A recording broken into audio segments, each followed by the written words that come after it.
जब काम करवाने वाला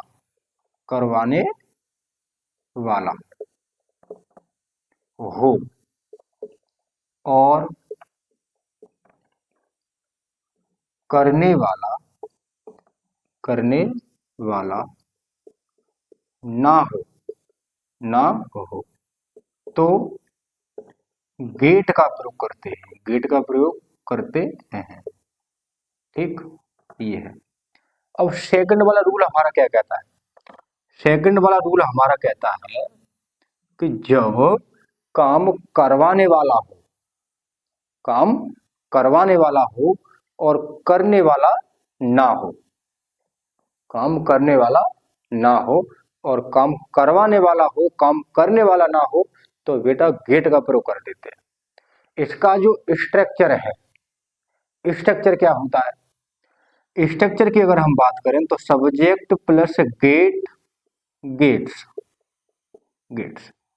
प्लस यहां पर आपका होगा ऑब्जेक्ट प्लस वर्ब की third form plus other verb. उसमें हमने वर्ब की फर्स्ट फॉर्म का प्रयोग किया था, लेकिन यहां पर हमें वर्ब की थर्ड फॉर्म का प्रयोग करना है।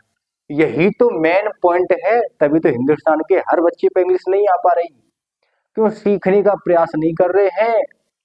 ये राम एकेडमी आपके लिए लेके आया है बिल्कुल basic to advance English spoken.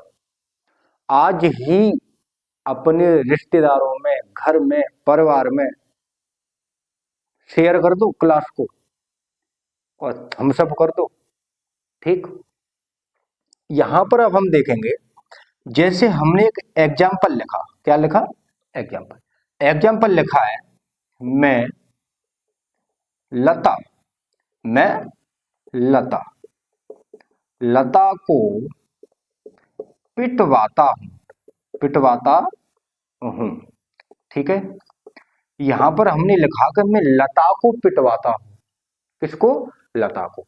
अब समझो एकदम बढ़िया से समझो। जैसे यहां पर है मैं, ठीक, ये है लता। कौन है? लता। देखो, अब देखेंगे कि काम करवाने वाला तो है, काम करवाने वाला तो व्यक्ति है। ठीक है, अब यहां पर काम ये करवाएगा। ठीक है, अब कहा है कि यहां पर जो पीटने वाला व्यक्ति, अब जैसे हमने कहा मैं लता को पिटवाता हूं, तो काम करवाने वाला तो है, लेकिन करने वाला नहीं है ना? यहां पर समझो बिल्कुल बारीकी से कि काम करवाने वाला तो है लेकिन करने वाला नहीं है। जब काम करने वाला नहीं है और करवाने वाला है, तो वहां तो गेट का प्रयोग कर देना है हमें। ठीक, अब जैसे इसको हमें करेक्ट करना है तो कैसे करेंगे? आई गेट लता, है ना? हमने कहा है कि वर्ब की थर्ड फॉर्म का प्रयोग करेंगे, है ना?